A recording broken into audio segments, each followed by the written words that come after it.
Hi there, my name is Erin Soderberg Downing, and I am the author of the new novel Controlled Burn.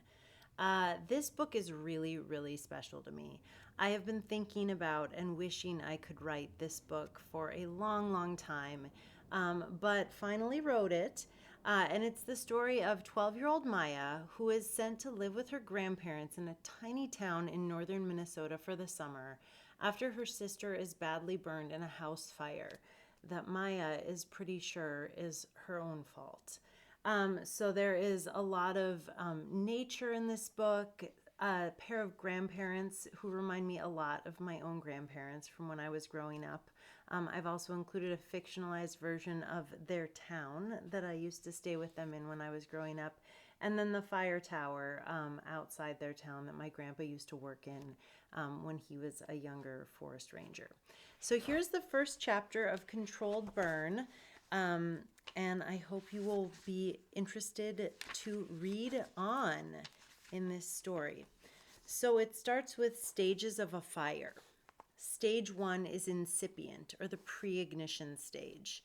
When a spark or ember lands in flammable material, a fuel source, such as dead leaves, a candle wick, or a forest full of dry wood, sets the stage for a fire to start. In the first stage of a fire, heat, oxygen, and fuel combine to create a chemical reaction. Recognizing a fire at this stage provides the best chance for suppression or escape. All right, so this is chapter one. I felt the fire before I saw it. It wasn't the suffocating heat or the smell of smoke that hit me first, nor did I see the claws of flames that eventually reached into every corner to rip apart our lives. It's hard to explain what it means to feel a fire without sensing the heat of it, but that's what it was, a feeling. Maybe I noticed a change in the air or got a weird spidey sense that something was wrong. I guess I'll never know for sure. All I do know for sure is I was sitting on the couch listening to music and thumbing through Instagram when our house caught fire. Scrolling through my feed, I saw that a kid from my Spanish class had gotten a super cute corgi puppy. A couple of people's stories had just reminded me it was my friend Isabel's 13th birthday. I quick posted a happy birthday message along with an old pic of the two of us from 5th grade field day, plus hearts and a bunch of smiley faces. I'd also learned that a bunch of girls, a group I'm only sort of friends with, were out bowling together, which kind of made me jealous. A few minutes earlier, my mom had posted her mom version of an artsy Insta picture, a glass of red wine perched beside a bright green plate loaded with grapes and cheese, all sitting atop a paperback copy of some book with a bunch of flowers on the cover. Both my parents were out. Mom was at her book club across the street, and Dad was working at the hospital. The only things I'd been tasked with were tucking my sister Amelia in and convincing her to fall asleep, not the easiest job, and unloading the dishwasher. A pretty regular kind of night.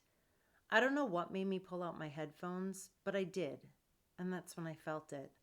A tingling, this feeling that something was not quite right. I slid my phone into the front pocket of my hoodie and pulled a blanket up over my knees, listening for creaks and voices. I won't lie, I was tempted to wake my little sister so I'd have someone to comfort me. Even though she's younger, Amelia is the brave one, and she could always figure out how to make me laugh. In times of danger, I'd much rather hide under my covers and come out when everything is marked all clear. Besides, I've half watched enough scary movies at sleepovers to know that having a feeling something isn't quite right means something probably isn't right. Pretty much every possible scenario passed through my head. A sudden tornado, a nest of killer spiders, an intruder lurking around the corner in the kitchen waiting to jump out and get me. All those things terrified me, and all of them suddenly seemed very possible. Our basement had been ripped apart for months. We were finally getting a second bathroom and a family room with a TV and hopefully a little fridge that would have cans of soda and bottles of Gatorade. Dad was mostly excited because we were also getting a fancy new electrical panel that would let us run the toaster and the coffee pot at the same time without blowing a fuse.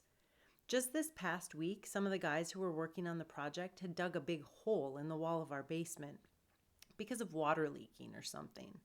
So now the only thing separating the inside from the outside was a flimsy piece of plastic that the workers taped up every night when they'd finished for the day. I suddenly realized it was entirely possible that a whole crew of bad guys, or raccoons, could easily poke through that plastic sheeting and move into our basement. I considered the fact that they could very easily be planning to take over the house and get rid of anyone in their way. My heart beat furiously, drumming up every possible reason to be scared.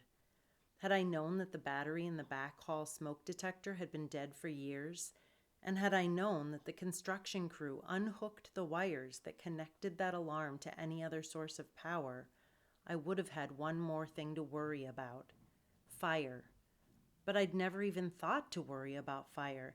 I was scared of lots of things, but that had never been one of them.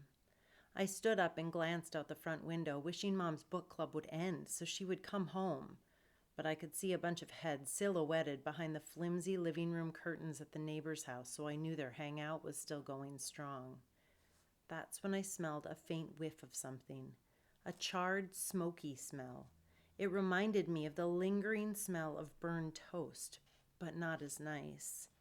My stomach clenched as that feeling of something not right intensified, and I remember I suddenly felt like I was going to be sick. I crept toward the bathroom, deliberately walking softly and slowly so as not to wake my sister. Why didn't I run? If I'd run, the whole night might have ended differently. Back near the bathroom, the smell of burned toast intensified.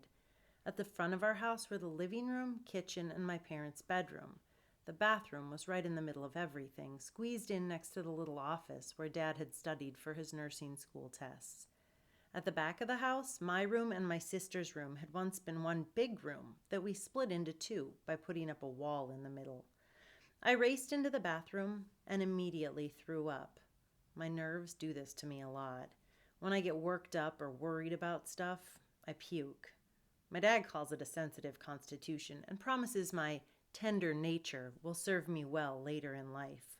Amelia and I call it wimpiness. After I washed my face and cleaned my mouth, why did I take the time to brush my teeth? I stepped out of the bathroom, planning to tiptoe down the hall to peek in at my sister. But as soon as I opened the bathroom door, the smoke detector started screaming at the front of the house. And now, for the first time, I felt the heat. While I'd been puking and brushing behind the closed bathroom door, a wave of intense heat had built up in the hall. Now, as I stood there in shock, it nearly knocked me off my feet. That's when I noticed a glow coming from underneath my bedroom door. Suddenly, I remembered my candle. The drip candle I had begged my parents to buy me for Christmas. I'd bought an antique wine jug at the neighbor's garage sale and convinced Mom and Dad to get me a collection of tall, drippy candles to use with it. My friend Annie had given me a bright rainbow candle for my birthday this past year, and Beckett had found some yummy vanilla-scented ones that were also the most amazing blue color, the same sapphire blue as my sister's eyes. As each candle burned, the wax dripped down the edges of the jar. Over the past 5 months, I'd already built up a lovely, thick coat of wax of many colors on the outside of the bottle. I'd been burning a purple candle that afternoon while I read in my room, but I blew it out before my parents left. That was the deal. I could only burn it when I was in my room to keep an eye on it and when one of my parents was home. I'm a rule follower. I could almost guarantee I'd blown it out before dinner. But now I wasn't so sure. I always kept my bedroom door closed. You do that when you have a nosy little sister and too little space to call your own. So I reached out and touched the outside of my sealed door. It felt hot. I still remembered the firefighters' lesson when they visited our school in 2nd or 3rd grade. Don't touch the door handle or open a door if you think there's fire on the other side. Some sort of autopilot, or that spidey sense again, told me not to open the door. My room was clearly on fire. My room on fire. I could feel my stomach rolling and heaving as I stumbled toward my sister's room. I'd left her door open a crack after I tucked her in for the night. She made me promise so the hall light would scare any monsters away. Monsters were the only thing my sister seemed to be afraid of. Now, just an hour after I'd snuggled with her and told her to close up her brain and shut down for the night, I pushed Amelia's bedroom door all the way open. As soon as I did, a wall of heat and smoke hit me like an ocean wave. The shock of it nearly knocked me over, but I urged myself to step forward, to get inside her room and get her out. Go, I told myself. Get her, my brain screamed. Amelia! But my feet wouldn't move. The smoke detector wailed and screamed at the front of the house, echoing my thoughts aloud. I don't know if I'm remembering this right, but I'm pretty sure I was frozen in place for a few seconds. Flames licked at Amelia's curtains, her desk, the walls. The fire had formed a sort of yellowish ring around the base of her bed. My sister has always been a deep sleeper. She can sleep through almost anything. House-shaking thunderstorms, our neighbor's dog barking, a gas stop during road trips, even loud movies. Once, she somehow slept through a fire alarm at the hotel we were staying at on a trip to Wisconsin Dells. Someone had accidentally pulled the alarm, and everyone had to evacuate their rooms in the middle of the night. While I shuffled downstairs in my pajamas and bare feet, Mom had to carry a sleeping Amelia down 6 flights of stairs because she wouldn't wake up, no matter how hard they shook her. On that awful spring night, while I was the one in charge of keeping her safe, my sister must have somehow slept through the early stages of a house fire. But suddenly someone, me I think, was screaming. Luckily, the terrorized scream jolted Amelia awake. Get up, I shouted. We have to go. But just as I said that, a tendril of flame danced across Amelia's litter and laundry-strewn carpet. It caught the babyish pink bed skirt she'd been begging Dad to take off her bed for months. Fire tore at the edges of her mattress, casting her sweet face in a terrifying light. She reached for me. I screamed. She screamed, Maya, help me! I can still hear that cry, the way she wailed as the flames caught her t-shirt and ripped into her hair. Smoke filled the room, making it hard to breathe as I stared at my sister trapped inside a cage of flames. My memory gets fuzzy after that, but later that night, someone, I'm not sure if it was Mom or Dad or one of the firefighters, told me I'd been very brave and pulled my sister to safety. I don't know how, and I don't know when I willed my feet to move, but I guess I pulled her out by the leg, maybe because it had been the only part of her body not in flames. They confirmed I pulled her by the leg because I'd somehow managed to break it during the escape. Somehow, eventually, the flames, the ones that had tried to swallow my sister, went out. A neighbor in back had seen the fire through our bedroom windows and called the fire department at the same time our next-door neighbor heard the smoke alarm wailing and came over to check that everything was all right. From her vantage point across the street, Mom hadn't seen a thing. Only the back half of the house had caught fire. The front looked perfectly normal until the firefighters came in and blasted water through the entire place. I didn't get to see that part. By then, they'd loaded me into an ambulance. Amelia and my mom were long gone, having been whisked off to the trauma center. So I rode to the hospital alone with a really nice paramedic who sang songs to keep me calm and didn't care when I puked on her shoe. Dad was waiting for me at the hospital and he was crying, so I puked again. Mom said it's lucky I noticed something felt wrong as early as I did. My interpretation of that comment? If I hadn't had that spidey sense, my sister and I would both be dead. But can you really call it lucky when your sister is knocked out in the hospital with critical burns over nearly half her body and your house is completely destroyed? And can you really call it luck or take credit for any part of your sister's heroic rescue when the fire was all your fault to begin with? So that's the end of chapter 1 of Controlled Burn.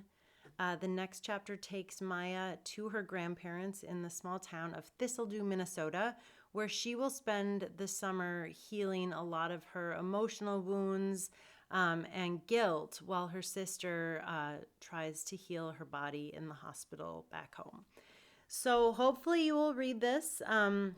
There's a really fun dog named Bear in the story. There is also a baby deer named Wilma. And a really fun pair of grandparents, as well as a super fun and spunky neighborhood boy who is a lot of fun to spend time with. So again, it's Controlled Burn, and I am Erin. Bye.